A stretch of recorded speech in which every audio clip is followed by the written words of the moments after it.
Hello everyone, welcome to Gurmantra Academy. I hope you all are doing well and fine. I am Arpit Chaturvedi, your educator, and here we are discussing GATE Zoology course for the upcoming examination. Okay, so in this class we will be discussing about the three topics like genetic linkage, recombination, and genetic linkage या linkage mapping. Okay ये तीनों ही topic interlinked है, मतलब जब आप genetic linkage पढ़ेंगे तो उसके साथ आप रिकॉम्बिनेशन पढ़ेंगे, जब आप रिकॉम्बिनेशन पढ़ेंगे जेनेटिक लिंकेज पढ़ेंगे तो उसके साथ आप लिंकेज मैपिंग पढ़ेंगे। और इनसे क्वेश्चन भी एक साथ ही आता है, अलग अलग हमको इनसे क्वेश्चन देखने को बहुत ही कम मिलता है या नहीं ही ऑलमोस्ट मिलता है, आपको ये सब चीज़ें एक साथ ही मिलेंगी। ये तीन कॉन्सेप्ट ऐसे हैं या ये तीन टॉपिक्स ऐसे हैं जिनका कॉन्सेप्ट आपको एक साथ अपने दिमाग में बैठाना पड़ेगा। तो हम लोग उसी तरीके से इसको डेवलप करने की कोशिश करेंगे कि किस तरीके से इसको हम आगे ले जा सकते हैं और किस तरीके से इसको हम आसानी से समझ सकते हैं। ओके, तो बात करें अगर हम यहाँ पे जेनेटिक लिंकेज, रिकॉम्बिनेशन और मैपिंग की एक एक करके, या सबसे पहले अगर हम इनको इंट्रोड्यूस करने की कोशिश करें तो क्या हो सकता है। जेनेटिक लिंकेज, आपको अभी तक ये पता चल चुका है कि जो हमारे क्रोमोसोम होते हैं वो किस चीज़ से मिलकर बने होते हैं, डीएनए और प्रोटीन से।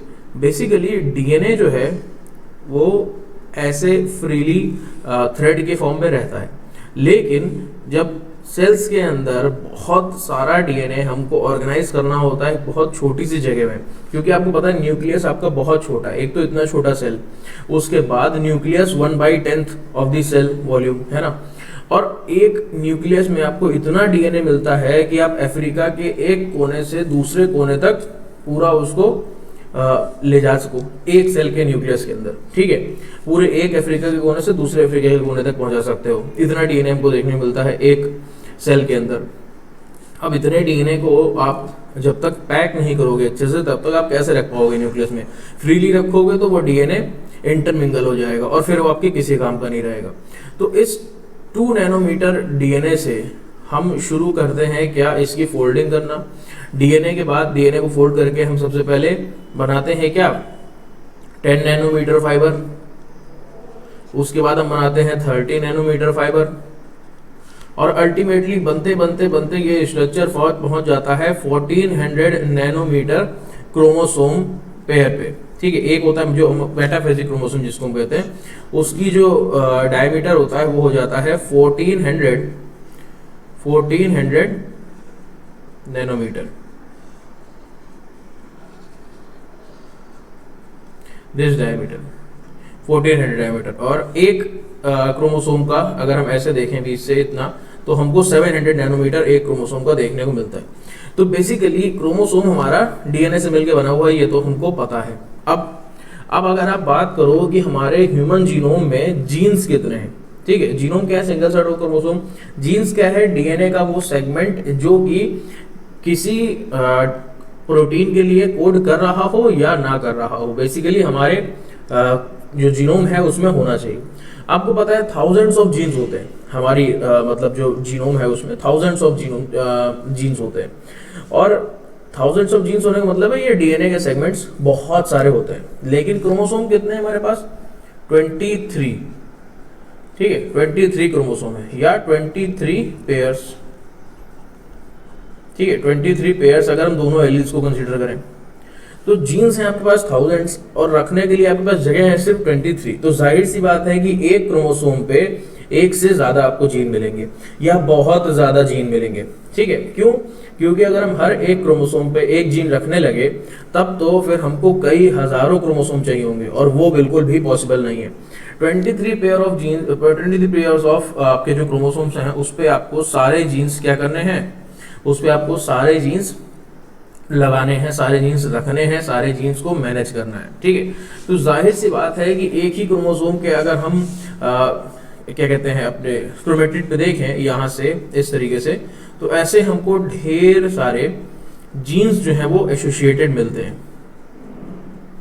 ठीक है, तो बेसिकली होता क्या है कि जब ये क्रोमोसोम सेग्रीगेट करते हैं, जीन्स से सेग्रीगेट करते हैं, तो जैसा कि हमने पढ़ा हुआ है हमारे जो लॉज होते हैं इनहेरिटेंस के, ठीक है, कौन से लॉज ऑफ सेग्रीगेशन, ठीक है, या लॉ ऑफ इंडिपेंडेंट असॉर्टमेंट। तो लॉ ऑफ इंडिपेंडेंट असॉर्टमेंट में हमने ये पढ़ा है कि अगर एक जीन है और कोई दूसरा एडजेसेंट जीन, मान लीजिए ये वाला जीन है और इसका ये एडजेसेंट जीन है, ठीक है, तो ये जीन्स अगर इनहेरिट हो रहे हैं तो ये एक दूसरे से इंडिपेंडेंटली सेग्रीगेट होंगे, ये हमने पढ़ा हुआ है। लेकिन यहाँ पे लिंकेज के केस में आके ये लॉज ऑफ जो इनहेरिटेंस हैं वो हिल जाते हैं। क्या हो जाता है इसमें, क्या होता है कि दो जीन्स इतने ज़्यादा करीब हो जाते हैं कि वो कोशिश करते हैं, या हम ये कह लें वो इतने ज़्यादा पास होते हैं कि वो कोशिश करते हैं कि जब भी इनहेरिट हो तो वो एक साथ ही इनहेरिट हो, ठीक है। यानी कि ये दो जीन्स आपस में इस तरीके से लिंक हो जाएंगे कि जब भी इनहेरिट हो इन दोनों का ऐसे पेयर ही जीन का इनहेरिट होगा। ये सेग्रीगेट नहीं करेंगे, या करेंगे भी तो बहुत कम करेंगे। अब जाहिर सी बात है, आप कैसे कहोगे कि ये सेग्रीगेट करेंगे या नहीं करेंगे, है ना। तो वो ऐसे जितने पास होंगे उतने कम चांसेस होंगे कि ये एक दूसरे से अलग अलग हों, और जितने दूर होंगे उतने ज़्यादा चांसेस होंगे कि एक दूसरे से अलग अलग हो। तो जब कोई दो जीन या दो से ज़्यादा जीन किसी क्रोमोसोम पे एक साथ रहते हुए ये कोशिश करें कि हम एक साथ ही इनहेरिट हो, तब उन जीन्स को हम कहते हैं लिंक्ड जीन्स, ठीक है। और उस फिनोमिनन को हम कहते हैं लिंकेज। क्या, जब एक से ज़्यादा जीन या एक से ज़्यादा या कई सारे जीन्स एक साथ इनहेरिट होने की कोशिश करते हैं, एक साथ इनहेरिट होते हैं, ठीक है, तब हम उसको कहते हैं लिंकेज, या और उन जीन्स को हम कहते हैं लिंक्ड जीन्स, ठीक है। ये चीज़ हमको समझ में आई कि लिंकेज और लिंक्ड जीन्स क्या होता है। उसके बाद बारी आती है रिकॉम्बिनेशन की। अब बेसिकली आपके पास क्या होगा, आपके पास सिस्टर क्रोमैटिड की अगर आप बात करो तो एक ये है और एक ये है, ठीक है। जीन्स इस पे भी हैं और जीन्स यहाँ पे भी हैं। तो जैसे ये आपके जीन्स जो है वो लिंकेज शो कर रहे हैं, जैसे ये जीन्स आपके लिंकेज शो कर रहे हैं, ऐसे ही यहाँ पे भी इस सिस्टर क्रोमैटिड पे भी जीन्स जो है वो लिंकेज शो कर रहे होंगे, जाहिर सी बात है। तो ये एज इट इज मूव करेंगे और ये भी एज इट इज मूव करेंगे। तो जब हमारे पास सिर्फ पेरेंटल जीनोटाइप और पेरेंटल फिनोटाइप हमको देखने को मिले तो इसका मतलब वो linked genes as it is move कर रहे हैं, लेकिन 100% नहीं मिलेगी। कुछ पार्ट ऐसा होगा, या हम ये कह लें कुछ चांसेस ऐसे होंगे जहां पे हमारे जो पेरेंटल जीन्स हैं वो सेग्रीगेट कर जाएंगे, ठीक है, या वो रिकम्बाइन कर जाएंगे। कैसे, मान लीजिए ये था 1 2 और ये है 3 4, तो ये 3 4 एक साथ मूव कर रहा था, ये 1 2 एक साथ मूव कर रहा था। तो अगर ये एज इट इज इनहेरिट हो रहे हैं 1 2 और 3 4 के फॉर्म में, तब तो ये पेरेंटल जीनोटाइप को आगे लेके जा रहे हैं और ये लिंक्ड कहला रहे हैं, लिंक्ड जीन्स। लेकिन रिकॉम्बिनेशन कब होगा, जब क्या बन जाए 1 4 और 3 2, ठीक है, 1 4 3 2 बन जाए, तब ये हो जाएगा रिकॉम्बिनेशन। यानी कि अब इन जीन्स का हमको कुछ चेंज्ड बिहेवियर, कुछ चेंज्ड फिनोटाइप देखने को मिलेगा, पहली चीज। दूसरी चीज, ये जीन्स अब सेम क्रोमोसोम पे, या हम ये कह लें सेम क्रोमेटिड पे ना रह के अब ये रिकम्बाइन कर गए, ठीक है। तो ऐसा हमें कम देखने को मिलेगा, लेकिन कब देखने को मिलेगा, जब ये लिंक्ड जीन्स आपस में थोड़ी सी दूरी दिखाएंगे या थोड़े दूर होंगे, है ना। जितने पास होंगे रिकॉम्बिनेशन उतना कम होगा, जितने दूर होंगे रिकॉम्बिनेशन उतना ज्यादा होगा। इसी के आधार पे हम रिकॉम्बिनेंट या रिकॉम्बिनेशन फ्रीक्वेंसी भी कंसीडर करते हैं, या रिकॉम्बिनेशन फ्रीक्वेंसी निकालते हैं। रिकॉम्बिनेशन फ्रीक्वेंसी क्या होती है कि किस फ्रीक्वेंसी से हमारे जो जीन्स हैं वो रिकम्बाइन हो रहे हैं, या रिकॉम्बिनेशन हमको देखने को उसमें मिल रहा है। Recombination frequency is the frequency with which a single chromosomal crossover will take place between two genes during meiosis. meiosis के दौरान सिंगल जीन क्रॉसओवर हमको किस फ्रीक्वेंसी के साथ देखने को मिल रहा है, उसको हम कहते हैं रिकॉम्बिनेशन फ्रीक्वेंसी। इसका बड़ा सिंपल फॉर्मूला होता है, अभी हम लोग आगे चल के देखेंगे, ठीक है। इसी रिकॉम्बिनेशन फ्रीक्वेंसी के आधार पर हम लिंकेज मैपिंग करते हैं। अब ये लिंकेज मैपिंग क्या होता है, बेसिकली एक क्रोमोसोम पे, जैसे ये क्रोमोसोम हमारा, इस क्रोमोसोम पे जीन्स किस तरीके से प्रेजेंट है, यानी कि उनका ऑर्डर प्लस उनके पास कौन सा जीन है, उनके पास कौन सा जीन है वो किस तरीके से रिकॉम्बिनेशन शो कर रहे हैं या नहीं कर रहे हैं, किस तरीके से वो लिंकेज शो कर रहे हैं या नहीं कर रहे हैं। तो इस लिंकेज पैटर्न को, इस रिकॉम्बिनेशन पैटर्न को, रिकॉम्बिनेशन फ्रीक्वेंसी के पैटर्न को स्टडी करके हम एक ऐसा ग्राफिकल मैप बनाते हैं, एक ऐसा फिजिकल मैप बनाते हैं जो कि एक क्रोमोसोम पे जीन का ऑर्डर बताता है और उनकी प्रेजेंस बताता है कि ये जीन कहाँ पे है, ये जीन कहाँ पे है। रिकॉम्बिनेशन फ्रीक्वेंसी से हम डायरेक्टली बता सकते हैं फिजिकल डिस्टेंस दो जीन्स के बीच में कितनी होती है। ठीक है, एग्जैक्ट नहीं लेकिन हाँ अंदाजा लग सकता है। ठीक है, तो ये एक अप्रोक्सीमेट एस्टिमेट है हमारे फिजिकल डिस्टेंस का, क्या, रिकॉम्बिनेशन फ्रीक्वेंसी। ठीक है, कैसे वो हमको अभी पता चल जाएगा और इससे हम लिंकेज मैपिंग करके रिलेटिव पोजीशन जीन्स की जो है वो पता कर सकते हैं, या जीन्स जो है वो कहाँ पे है, कैसे एक साथ इनहेरिट हो रहे हैं वो पता कर सकते हैं। तो एक एक करके इनको हम जानने की कोशिश करते हैं। सबसे पहले बात करते हैं जेनेटिक लिंकेज के बारे में कि जेनेटिक लिंकेज क्या होता है। तो ये चीज़ अभी आपको समझ में आई। ठीक है, उसी को हम थोड़ा सा और फोकस करने की कोशिश करते हैं। क्या कि हमारे पास एक क्रोमोसोम है, ठीक है, क्रोमोसोम पेयर है हमारे पास। उस क्रोमोसोम पेयर पे कई सारे जीन्स सिस्टर क्रोमेटिड्स पे हैं जो आपको देखने को मिल रहे हैं। ठीक है, ये किस तरीके से इनहेरिट होंगे, किस तरीके से इनका सेग्रीगेशन होगा, है ना। तो अगर ये जीन्स एक साथ इनहेरिट होने की कोशिश करेंगे, एक साथ इनहेरिट होंगे, तब हम इनको कहेंगे लिंक्ड जीन्स। ठीक है, और इस फिनोमिनन को हम बोलेंगे लिंकेज। इस फिनोमिनन को हम बोलेंगे लिंकेज। क्या, ये जीन्स एक साथ इनहेरिट होने की कोशिश कर रहे हैं, ये नहीं चाह रहे हैं कि मैं दूसरे जीन्स को छोड़ूं या एक दूसरे जीन्स का रिकॉम्बिनेशन शो करूं। मतलब पेरेंटल जीनोटाइप कोशिश कर रहा है कि हम एज इट इज ही मूव करें। ठीक है, हम इंडिपेंडेंट असॉर्टमेंट फॉलो ना करें, मेंडेलियन का जो प्रिंसिपल है इंडिपेंडेंट असॉर्टमेंट का उसको फॉलो ना करें और हम एज इट इज मूव करें, हम अपने पेरेंटल जीनोटाइप को ही बरकरार रखें, कोई भी रिकॉम्बिनेशन हमको करने की जरूरत नहीं है। ठीक है, तो ये चीज़ें करने की कोशिश करते हैं। अगर ऐसा हमें होता हुआ मिलता है तब हम कहते हैं कि जीन्स जो है वो आपस में जुड़े हुए हैं और क्या है, वो लिंक्ड है। ठीक है, लिंक्ड है और लिंकेज शो कर रहे हैं। इस चीज़ को शो करने के लिए, या हम ये कह लें कि इस चीज़ को जो ऑब्जर्व किया था वो बैटसन एंड पनेट ने किया था जब वो स्वीट पी पे काम कर रहे थे, लेथाइरस ओडोरेटस पे। तो उन्होंने क्या ऑब्जर्व किया था, that the flower colour and the pollen shape tend to remain together and do not assort independently as Mendel's law of independent assortment। जो फ्लावर का कलर था और पॉलन का शेप, इन दोनों के जीन्स जो थे वो आपस में इस तरीके से लिंक थे कि वो एक साथ ही रहने की कोशिश करते थे, वो इंडिपेंडेंटली असॉर्ट ही नहीं होते थे, या मेंडल का जो लॉ ऑफ इंडिपेंडेंट असॉर्टमेंट है उसको फॉलो नहीं करते थे। ठीक है, ऐसा क्या था, अगर हम देखें तो रेड फ्लावर और राउंड पॉलन, इसका क्रॉस अगर हम करवा रहे हैं ब्लू फ्लावर से और लॉन्ग पॉलन से, तो यहाँ पे पेरेंटल जीनोटाइप क्या है, यहाँ पे पेरेंटल जीनोटाइप है हमारे पास रेड फ्लावर और parental phenotype, red flower round pollen, blue flower long pollen. तो रेड फ्लावर राउंड पॉलन, ये हमें कह रहे हैं जो हमारे फ्लावर का कलर और पॉलन का शेप है ये एक साथ रहने की कोशिश कर रहा है। ठीक है, ये एक साथ रहने की कोशिश कर रहा है। तो F1 में और इसमें से जो रेड फ्लावर राउंड पॉलन है ये हमारा रिसेसिव ट्रेट है और जो ब्लू फ्लावर लॉन्ग पॉलन है ये हमारा डोमिनेंट ट्रेट है। तो F1 जनरेशन में तो हमको ब्लू फ्लावर लॉन्ग पॉलन देखने को मिलेगा जो कि हमारा डोमिनेंट ट्रेट है, अच्छी बात है, मिलना भी चाहिए।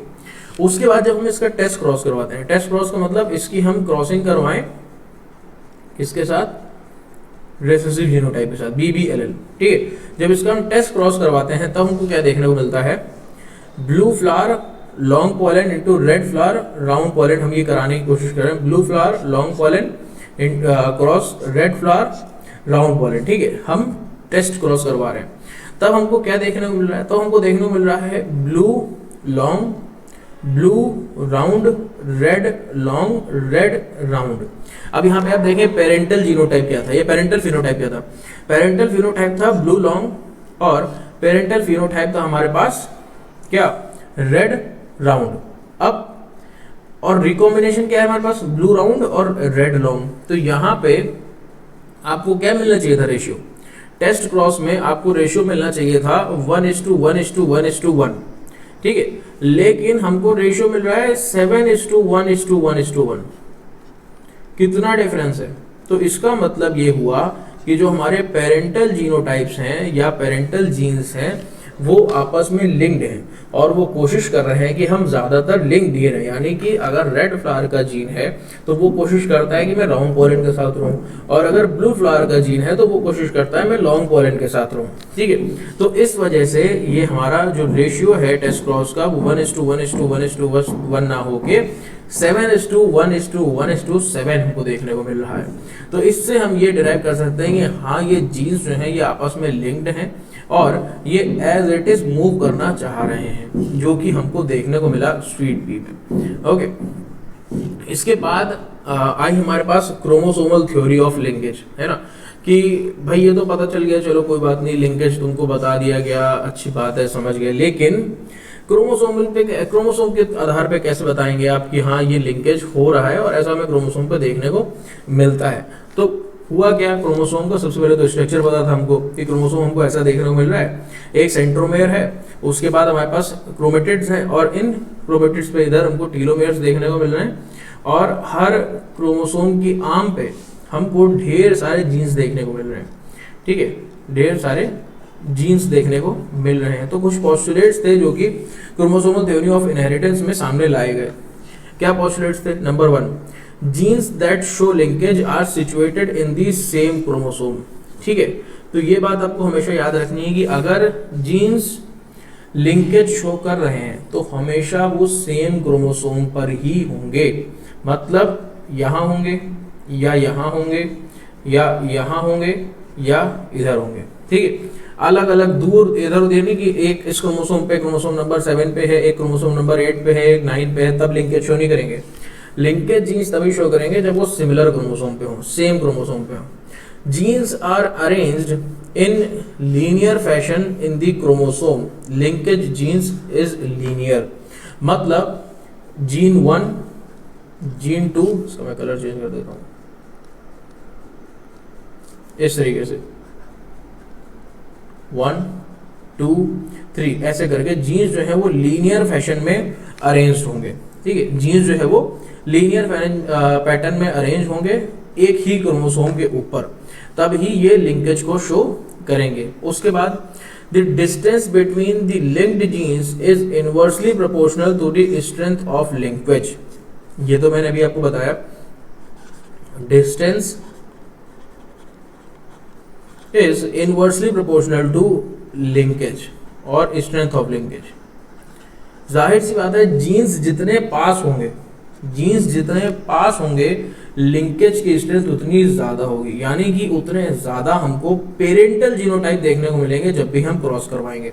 फॉर एग्जाम्पल अगर आप यहाँ पे समझने की कोशिश करो तो ये जो 3 जीन्स लिखे हैं मैंने 1 2 एंड 3, आपसे कोई पूछे इनमें से कौन सबसे ज्यादा लिंक्ड होंगे या कौन सबसे ज्यादा लिंकेज शो करेंगे, तो 1 और 2 ज्यादा लिंकेज शो करेंगे, 2 और 3 ज्यादा लिंकेज शो करेंगे बजाय 1 और 3 के, क्योंकि 1 और 3 एक दूसरे से दूर है, 1 और 2 एक दूसरे के पास है और 2 और 3 एक दूसरे के पास है। तो 1 2 ज्यादा लिंकेज शो करेंगे, ज्यादा स्ट्रेंथ, 2 3 ज्यादा शो करेंगे लेकिन 1 3 कम शो करेंगे, ठीक है। तो ये चीज हमको देखने को मिल रही है। उसके बाद linked genes remains in their original combination during the course of inheritance। जैसे जीन्स हमको देखने को मिल रहे हैं पेरेंटल जीनोटाइप में, वैसे ही as it is move inherit हो जाएंगे, मूव कर जाएंगे आगे की जनरेशन में और कोशिश नहीं करेंगे खुद को चेंज करने की, ठीक है। ये चीज हमको क्रोमोसोमल थ्योरी ऑफ इनहेरिटिंग या क्रोमोसोमल थ्योरी ऑफ लिंकेज जो है वो बताती है। क्रोमोसोमल थ्योरी ऑफ लिंकेज क्या बताती है, ये उसके कुछ पोस्टुलेट्स है जो हमारे सामने निकल के आए हैं, एंड आई होप आपको ये क्लियर हो गए होंगे क्योंकि इस बारे में हम लोग बात कर रहे हैं और ये आसान भी है समझने को। बात करते हैं इसके बाद टाइप्स ऑफ लिंकेज की, किस तरीके के टाइप्स हमको जो है लिंकेज के देखने को मिल रहे हैं। तो जनरली हमको 2 तरीके के लिंकेज के टाइप देखने को मिलते हैं, 2 तरीके की लिंकेज देखने को मिलती है। One is complete linkage and second is incomplete linkage. तो जैसा इनका नाम है वैसे ही हमको ये देखने को मिल रहे हैं। कंप्लीट लिंकेज में हमको क्या देखने को मिलता है कि जो भी जीन्स इन्वॉल्व हैं, ठीक है, या लिंक्ड जीन्स जो भी इन्वॉल्व हैं, ये हमको दो या क्या देखने को मिल रहा है, if two or more characters are inherited together and consistently appear in two or more generations in their original or parental combination then it is called complete linkage। मतलब 1 2 3 4 5 6 ऐसे जीन्स हैं जिनमें से ये 1 2 3 जीन्स क्या कर रहे हैं आपस में, ये लिंकेज शो कर रहे हैं। सिर्फ इतना ही नहीं, एक जनरेशन तक ही नहीं, ये लिंकेज हमको 2 3 4 आगे तक होने वाली जनरेशन तक देखने को मिल रही है। अगर ऐसा मिल रहा है तब हम इन जीन्स को लिंक्ड जीन्स तो बोलेंगे ही, लेकिन इस लिंकेज को हम कंप्लीट लिंकेज बोलेंगे। यहाँ पे कोई भी नॉन पेरेंटल कॉम्बिनेशन हमको बनता हुआ नहीं मिलेगा। मतलब इन जीन्स के जो भी एलील्स साथ में हैं ये हमेशा साथ में ही रहने की कोशिश करेंगे। ठीक है, ये कंप्लीट लिंकेज शो करने वाले जीन्स आपस में बहुत ही ज्यादा पास होंगे क्रोमोसोम पे। जाहिर सी बात है, जितने ज्यादा पास होंगे उतना ज्यादा लिंकेज शो करेंगे। जैसे कि genes for grey body and long wings in male drosophila show complete linkage. ठीक है, ड्रोसोफिला में जो ग्रे बॉडी और लॉन्ग विंग्स के जीन्स हैं मेल ड्रोसोफिला में, वो कंप्लीट लिंकेज शो करते हैं। सेकेंड हमारे पास है इनकम्प्लीट लिंकेज। इनकम्प्लीट लिंकेज में हमको क्या देखने को मिलता है, जाहिर सी बात है उसका अपोजिट होगा, यानी कि ऐसे जीन्स जो कि लिंक्ड तो हो लेकिन वहां पे जो हमारा नॉन पेरेंटल कॉम्बिनेशंस है वो बन रहे हो।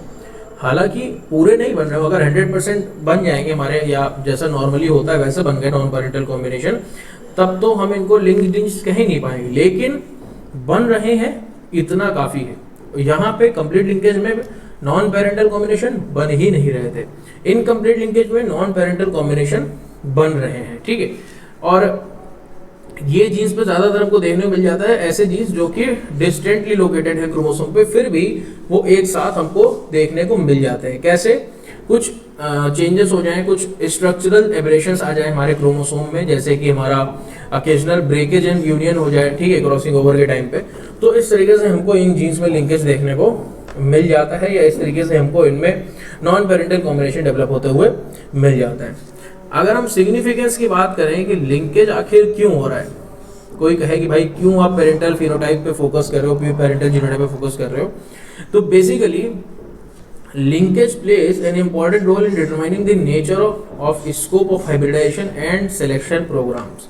ठीक है, जो आपके हाइब्रिडाइजेशन का स्कोप है हमारे साइंटिफिक फील्ड में, या सिलेक्शन प्रोग्राम की, हाँ हमें ये रेस चाहिए जिसमें 1 2 3 इन 3 कैरेक्टर को कोड करने वाले जीन्स एकदम लिंक्ड चल रहे हों, क्योंकि हम नहीं चाहते कि इसके अलावा कोई और जीन हमारे आने वाली किसी भी जनरेशन में अपीयर हो। तो हम लिंक्ड जीन्स को वहां पे लेंगे, लिंकेज को शो करते हुए हम उसको आगे बढ़ाएंगे। ठीक है, कि हाँ हमें ये चाहिए, हम नहीं चाहते कि यहाँ पे कोई और हमको फिनोटाइप देखने को मिले, हम यही फिनोटाइप चाह रहे हैं, इसीलिए हम इसी को लेके आगे जाएंगे। ओके, इसके बाद क्या है, linkage reduces the chance of recombination of genes and thus help in hold parental characteristic together. अगर हमारी पेरेंटल कैरेक्टरिस्टिक हमारे वहाँ पे सरवाइव करने के लिए, रहने के लिए, या हमारे ईल्ड पॉइंट ऑफ व्यू से अच्छी है, तो हम चाहेंगे कि वो जीन्स हमेशा लिंक्ड ही रहें और कभी भी एक दूसरे से सेपरेट ना हो, ऐसे ही मूव करें।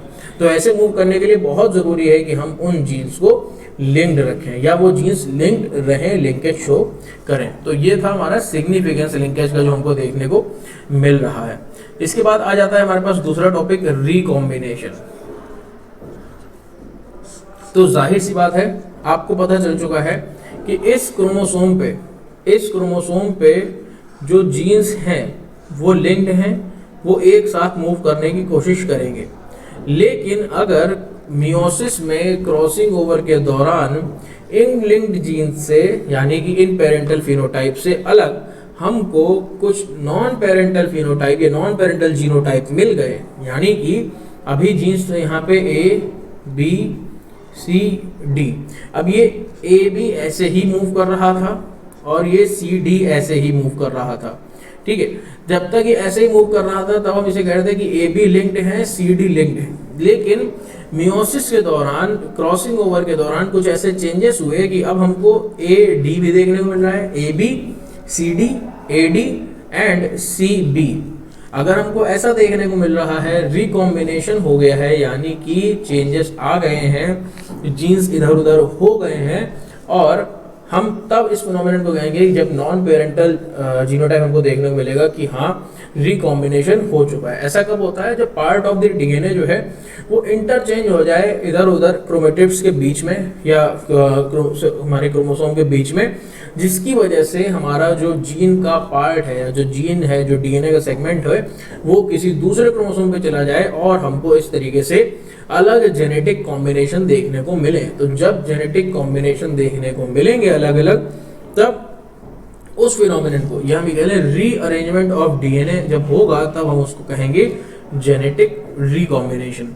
ये कुछ इस तरीके से होता है। ये हमारे पेरेंटल क्रोमोसोम है, ये हमारे मैटरनल क्रोमोसोम है, paternal and maternal. DNA replication हुआ, तो इस डीएनए रेप्लिकेशन में ये ब्लू पार्ट यानी कि पैटर्नल क्रोमोसोम कोशिश करता कि मैं एक साथ रहूं, मैटरनल क्रोमोसोम कोशिश करता कि मैं एक साथ रहूं, लेकिन क्रॉसिंग ओवर के दौरान जो जीन्स इतने पास होने के बावजूद भी इस डीएनए सेगमेंट में इधर उधर मूव कर गए, यानी कि मैटरनल क्रोमोसोम का पार्ट आ गया पैटर्नल क्रोमोसोम के पास और पैटर्नल क्रोमोसोम का पार्ट आ गया मैटरनल क्रोमोसोम के साथ। तो अब मान के चलिए अगर यहाँ पे हमारे कुछ ऐसे जीन्स थे, यानी कि ए बी यहाँ थे, सी डी यहाँ थे, जब हमको यहाँ पे क्रॉसिंग ओवर देखने को मिला, तब हमारे पास ए यहाँ रह गया, बी यहाँ चला गया, ठीक। यहाँ पे हमारे पास जो सी था वो यहाँ रह गया, डी यहाँ आ गया। तो अब आपके पास क्या हो गया? ए डी और सी बी। आप लेके चले थे ऐसे ए बी सी डी, और अब आपके पास क्या आ गया? अब आपके पास आ गया ए डी सी बी।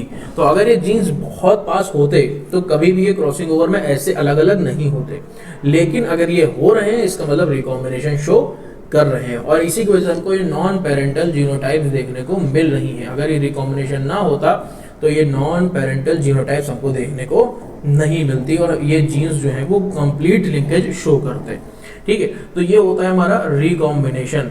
अगर हम बात करें रिकॉम्बिनेशन फ्रीक्वेंसी की, तो रिकॉम्बिनेशन फ्रीक्वेंसी यही है कि किस तरीके से जो हमारा सिंगल जीन है, ठीक है, सिंगल क्रोमोसोमल क्रॉसिंग ओवर हमको किस फ्रीक्वेंसी के साथ देखने को मिल रहा है, किस फ्रीक्वेंसी के साथ। मान लीजिए अगर आपने 100 बार दो जीन्स को फोकस करते हुए मियोसिस करवाई, तो उसमें से कितने परसेंट चांस ऐसा होगा या कितनी बार ऐसा होगा कि वो दोनों जीन्स एक दूसरे से अलग हो जाएं, ठीक है। तब हम उसको बोलेंगे रिकॉम्बिनेशन फ्रीक्वेंसी, और इसको जो है हम दिखाते हैं परसेंटेज में। रिकॉम्बिनेशन फ्रीक्वेंसी को हम परसेंटेज में दिखाते हैं। होता क्या है, यहाँ पे आपका ये अगर एक क्रोमोसोम की आर्म है और इस पे ये जीन्स हैं ए और बी, तो इसका जो परसेंटेज है वो डायरेक्टली एक अप्रोक्सीमेटली डिस्टेंस बताता है इन दोनों की। यानी कि अगर 1% रिकॉम्बिनेशन है, यानी कि 100 में से एक बार अगर रिकॉम्बिनेशन होता हुआ मिल रहा है, तो हम ये कहेंगे कि ये दोनों जीन्स एक दूसरे से 1 सेंटीमॉर्गन दूर है। इन दोनों जीन्स के बीच की डिस्टेंस 1 सेंटीमॉर्गन है। अगर यही हमको रिकॉम्बिनेशन फ्रीक्वेंसी 10% होती मिल रही है, 10%, तो हम कहेंगे ये दोनों एक दूसरे से 10 सेंटीमॉर्गन दूर हैं। अगर ये चीज़ हमको 30% मिल रही है, तो हम कहेंगे कि ये दोनों जीन्स एक दूसरे से 30 सेंटीमॉर्गन दूर हैं। लेकिन रिकॉम्बिनेशन फ्रीक्वेंसी मैक्स आउट हो जाती है 50% पे। 50% से ज़्यादा रिकॉम्बिनेशन फ्रीक्वेंसी हमको देखने को नहीं मिल सकती।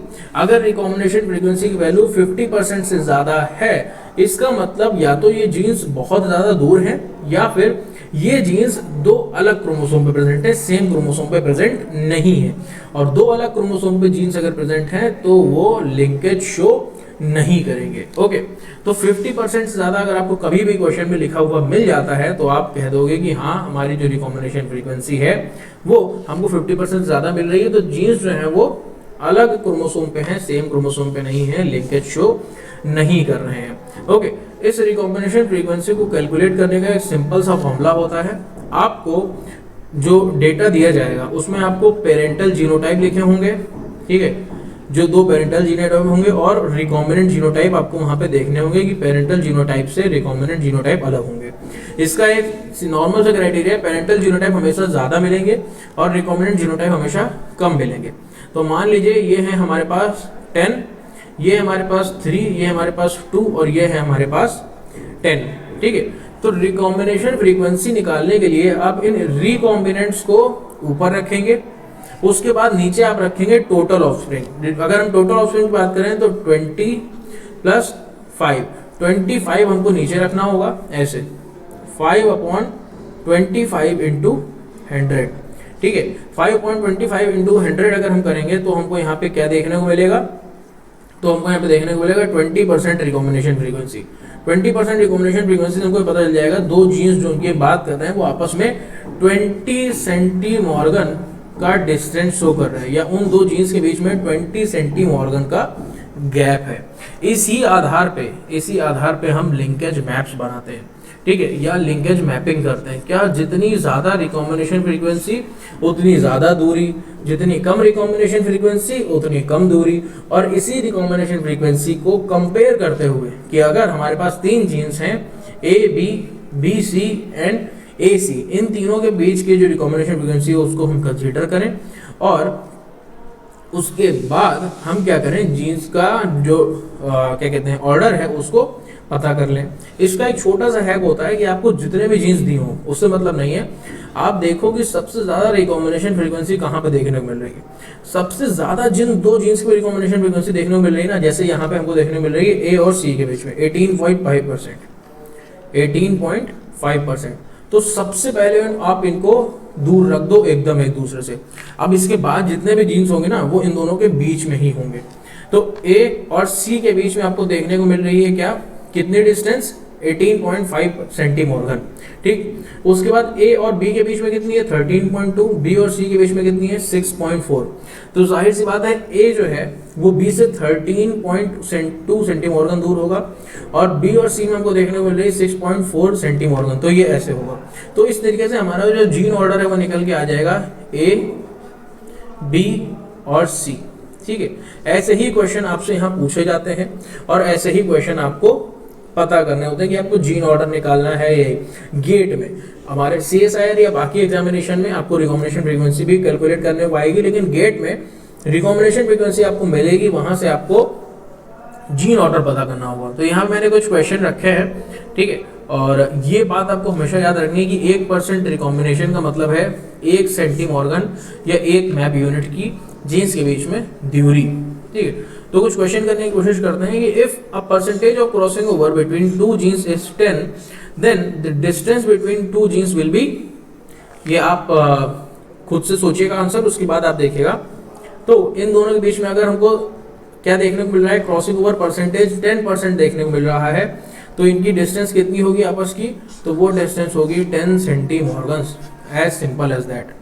ओके, उसके बाद if a gene frequency between 2 genes A and C is 2%, B and C is 13%, B and D is 4%, A and B is 15%, C and D is 17%, and A and D is 19%. The sequence of genes in the chromosome, तो यहाँ पे हमको कितने jeans देखने को मिल रहे हैं, 4। ठीक है, अब इसको आप यहाँ पे पॉज करके इसको आंसर को निकालने की कोशिश करिएगा, फिर मैं आपको इसका आंसर बता रहा हूँ, है ना, वो आप देखिएगा। हमको सबसे पहले यहाँ पे क्या देखने को मिल रहा है, हमको ये देखना है कि किन जीन्स में सबसे ज़्यादा डिस्टेंस हमको बताई हुई है। तो यहाँ पे ए और डी के बीच में हमको 19% यानी कि 19 सेंटीमॉर्गन का डिफरेंस देखने को मिल रहा है। तो ये सबसे दूर है। अब इसके बाद के जो जीन्स होंगे वो इनके पास ही होंगे, मतलब इनके अंदर ही होंगे, इन दोनों जीन्स के। तो ए और डी तो हमको सबसे पहले पता चल गया। ठीक है, तो यहाँ पे हमारे पास ये ऑप्शन कट हो गया और ये ऑप्शन कट हो गया। हमारे पास ये दो ऑप्शन बचे जिसमें ए और डी सबसे दूर है। उसके बाद आप देखेंगे ए और सी के बीच में डिस्टेंस है 2% और सी और डी के बीच में डिस्टेंस है 17%, यानी कि यहाँ पे 19 सेंटीमॉर्गन में सी इसके बाद आना चाहिए। क्यों? क्योंकि सी जब यहाँ आएगा तो ये हो जाएगा 2 सेंटीमॉर्गन और ये हो जाएगा 17 सेंटीमॉर्गन। 2 सेंटीमॉर्गन 17 सेंटीमॉर्गन।